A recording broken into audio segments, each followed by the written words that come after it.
A bag of Folgers costs about $7 at most supermarkets, while a bag of Lifeboost can cost closer to $50 for the same amount. Both are sold as coffee, but that price gap has very little to do with taste and everything to do with what is actually in the bag. The moment coffee is ground, it begins to lose the very compounds that make it valuable. So if that is the starting point, the real question becomes, what are you actually drinking at the lowest level? Let us start with level 1. Most people assume that all coffee is basically the same once you've brewed it. Folgers has built its entire business model around that assumption. Folgers is America's most iconic mass-market coffee with a history going back to 1850. From a health standpoint, it is the worst option we're covering today, not because it tastes bad, but because of every decision made before it reaches your cup. Here's what most people don't know about mass-market ground coffee. By the time it arrives on the supermarket shelf, it is already significantly degraded. Folgers sells everything pre-ground. The moment those beans were processed, the clock started. The oxidation that destroys antioxidants and volatile health compounds begins immediately, and it accelerates over days and weeks. You are not buying fresh coffee. You are buying coffee that has already been declining for an unknown period of time. The beans themselves are a blend of low-grade Arabica and Robusta, sourced through mass production supply chains that reject every major certification: no organic, no fair trade, no sustainability standard. The supply chain uses pesticides, herbicides, and fungicides as standard practice, and Folgers discloses essentially nothing about its sourcing. There has also been a safety analysis flagging microplastics contamination concerns in the packaging process, a problem the brand has not publicly addressed.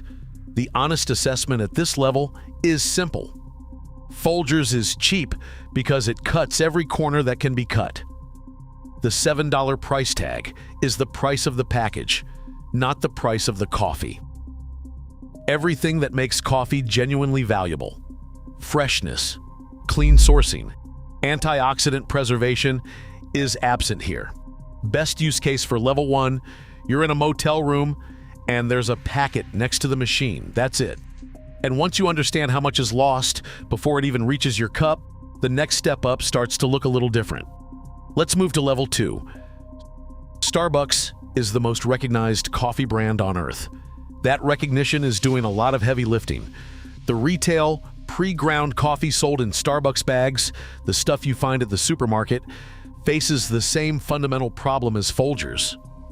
It is pre-ground, and pre-ground means the antioxidants and volatile compounds are already degrading before you buy it. Starbucks trains its baristas on coffee quality. It does not apply that same rigor to what ends up in a supermarket bag. Here is what the marketing will not tell you. Starbucks dominates the dark roasts. Their Pike Place, their espresso roast, their French roast, all of them lean heavily toward darker profiles. And here is where it gets interesting. Darker roasts go stale faster. The higher oil content that gives dark roast its bold, rich character is exactly what oxidizes quickest once the bean is ground. You are buying the most fragile product in the most degraded format. Roast dates are also not prominently displayed on retail Starbucks bags. You often cannot tell how long ago this coffee was roasted, which means you cannot assess how much of whatever was once valuable in those beans has already been lost. A roast date is a freshness guarantee. Without one, you're guessing. There is also a subtler issue worth naming. The Starbucks brand is built on the in-store experience, the smell when you walk in, the ritual of ordering, the theater of the barista. That experience has genuine value, but none of it transfers to a bag of pre-ground coffee sitting on a supermarket shelf next to the cereal. You are not buying the experience. You are buying a commodity product wrapped in the memory of one. That said, Starbucks does offer USDA organic options in select product lines, and it runs ethical sourcing programs that put it meaningfully above level 1 in supply chain accountability. But from a freshness standpoint, retail pre-ground Starbucks is still a significant compromise. The honest assessment is this: you are paying a brand premium for a product that is already past its best. There is better coffee at this price point, and there is much better coffee at the next two levels. So while Starbucks improves on sourcing, it still leaves a major gap in freshness, and that is where things start to shift. Let's move to level 3. This is where things get genuinely complicated, because Death Wish coffee does several things right, and one thing that makes it unsuitable for most people who will ever buy it. Death Wish markets itself as the world's strongest coffee. That is not an exaggeration. A 12-ounce cup contains somewhere between 650 and 728 milligrams of caffeine. For context, most health authorities recommend capping your daily caffeine intake at 300 to 400 milligrams total. One cup of Death Wish already surpasses the upper limit of what is considered safe for the average adult. Here is what makes this complicated. The beans are certified organic, they are fair trade, the blend of Arabica and Robusta is sourced from India and Peru with genuine quality control. The company roasts freshly and ships with care. By almost every measure except caffeine concentration, this is a better product than Starbucks retail. But that caffeine number is not a quirk or a feature for most people. It is a risk. If you have heart conditions, anxiety, caffeine sensitivity, or you are pregnant, Death Wish is not just inadvisable, it is genuinely contraindicated by most health guidance. A single cup puts you over the safe daily threshold before you have done anything else. The honest assessment at this level is that Death Wish is a high-quality, organic product that has been engineered for maximum caffeine delivery. If you have high caffeine tolerance and full awareness of what you are buying, it belongs here. If you are reaching for it because it is on the shelf and the bag looks cool, you need to read the label more carefully than you probably have. This is the only level on this list where the health concern is not about what was added to the coffee. It is about what the coffee is. Let's move to level 4. At this point, the question is no longer just about quality, it is about balance. And that is exactly where the next level begins to separate itself. Now we start getting into territory where things genuinely improve. La Colombe was founded in Philadelphia in 1994 and has built a serious reputation in the specialty coffee world over 3 decades. The brand engages directly with farmers through a direct trade sourcing model, which means more supply chain accountability and, practically speaking, a higher likelihood that fewer agricultural chemicals were involved in growing those beans. They offer USDA organic certified products, including their Blue Blend, which has been independently recognized as a top organic pick. The coffee itself is genuinely good.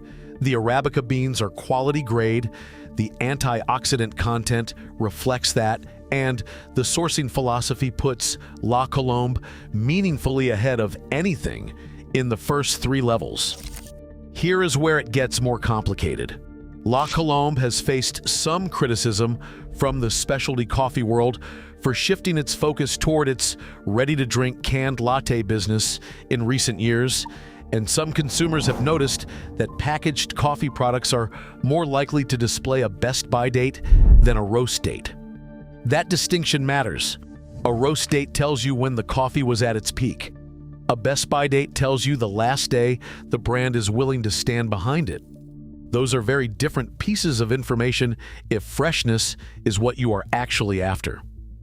It is also worth noting that La Colombe's canned lattes, while popular and widely distributed, are a separate product entirely. They contain added sugars and dairy, and they have nothing to do with the health properties of freshly ground coffee. The brand's retail ground coffee is the relevant product here, and it is a good one. Just do not let the canned latte shelf presence convince you that buying one is the same as buying the other. If you are currently buying level 1 or level 2, Switching to La Colombe is a significant and genuine upgrade, but the top of this list is still a distance away. From here on, you are no longer just upgrading your coffee, you are changing how it is treated from farm to CUP. Let us move to level 5. Founded in Portland, Oregon in 1999, Stumptown is one of the brands most responsible for what is now called the third wave of coffee, the shift toward treating coffee as a serious agricultural product with terroir, traceability, and craft, rather than a commodity. From a health standpoint, Stumptown does something important that most mass-market brands do not. They tend to roast at balanced medium levels. That matters for reasons that go beyond taste. Research consistently shows that over-roasting destroys chlorogenic acids and polyphenols, the specific compounds most associated with coffee's health benefits. Extreme dark roasting is fast, it is efficient for industrial production, and it masks lower quality beans. Medium roasting preserves more of what makes coffee genuinely valuable. Stumptown sources ethically traded, specialty-grade Arabica beans with full supply chain transparency, offers certified organic varieties, and has earned a B Corp score of 104.9. For reference, the median score for ordinary businesses is 50.9. That number reflects a sustained and independently verified commitment to environmental and social responsibility that most companies in any industry do not come close to matching. The honest assessment is this is the first level on this list where you can feel confident that the coffee in your cup has been handled with genuine care at every stage, from the farm to the roast to your grinder. It is widely available, it is competitively priced for specialty grade, and it outperforms everything below it on the health metrics that actually matter. This is the sweet spot for most people who want quality without chasing the absolute ceiling. And once coffee is treated as a craft, the next logical step is asking a different question entirely. What if it was designed for health first? Let us move to level 6. Now we enter territory where the product was built entirely around a question that most coffee brands have never asked. What would coffee look like if we designed it from the ground up to maximize health benefits? Purity Coffee was founded in 2015 with that single purpose. Every decision the company makes, from bean selection to roasting protocol, is guided by the principle of preserving and maximizing coffee's beneficial compounds. This is not marketing language. It is an operational commitment that shows up in how the product is actually made. The beans are 100% USDA certified organic, specialty-grade, hand-picked Arabica. The company uses third-party lab tests for mold, mycotoxins, pesticides, and heavy metals before anything ships. What makes Purity genuinely unusual is what happens at the roast. Their process is specifically calibrated not just to develop flavor, but to preserve and, in some cases, maximize chlorogenic acid content. They then test the finished coffee to verify the antioxidant levels. This is not something any other commercial roaster does. Purity holds Smithsonian Bird-Friendly certification and Demeter Biodynamic certification. They cite more than 20,000 peer-reviewed studies linking coffee consumption to health outcomes, including reduced risk of 5 types of cancer, liver disease, Parkinson's, and type 2 diabetes. They have structured their product line, including a partial decaf balance blend, to serve people who want those benefits at lower caffeine loads. The honest assessment is, this is no longer just a good coffee that happens to be clean. This is a coffee engineered as a health product that happens to taste good. If you are someone for whom the health properties of your daily coffee matter as much as the cup itself, this is where the argument for paying more becomes genuinely hard to dismiss. Which leads directly to the final level, where every variable is controlled as tightly as possible. Let us move to level 7. At this level, we have officially left the realm of specialty coffee and entered something else. A product where provenance, testing, and processing are aligned around a single goal: the cleanest, most health-optimized cup of coffee available in America today. Lifeboost uses 100% organic, single-origin beans from a single farm in Nicaragua. That last part matters more than it might seem. Single origin and single farm sourcing means full traceability. You know exactly where the beans were grown, what practices were used, and what conditions they were raised in.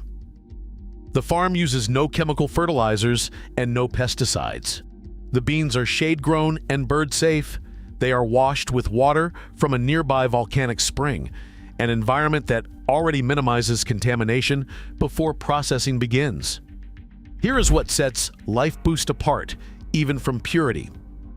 Before roasting, the beans are dried to precisely 11.5% humidity. That number is not arbitrary, it is the threshold at which mold and mildew cannot grow. Mycotoxins, toxic compounds produced by mold that can affect immunity, respiration, and long-term health, are a legitimate concern in commercial coffee production. Most brands never address it. Lifeboost eliminates the conditions that allow mycotoxins to develop. The finished product then goes through a 15-step testing process that screens for more than 400 toxins, mycotoxins, pesticides, and heavy metals. The coffee is also certified low acid, a specific and meaningful benefit for anyone dealing with acid reflux, gastrointestinal sensitivity, or simply wanting a gentler daily cup. It is roasted fresh to order and shipped directly to customers, meaning the gap between roast date and your grinder is as short as the system allows. Health experts and podcast hosts who focus on nutrition and longevity consistently cite Lifeboost as the reference standard for clean daily coffee. The White House has been a customer for over a century. That is either meaningless trivia or a reasonable endorsement depending on how you want to weigh it. The honest assessment is, this is still just coffee. It will not transform your life. But if you are going to drink one cup every morning for the next 40 years, the compound effect of what you are consuming matters. Lifeboost is the one option on this list where the premium is attached to something you can verify at every step of the chain. A single source, a specific farm, a tested and documented process. The money is doing something. If this broke something open for you, subscribe. New breakdown next video.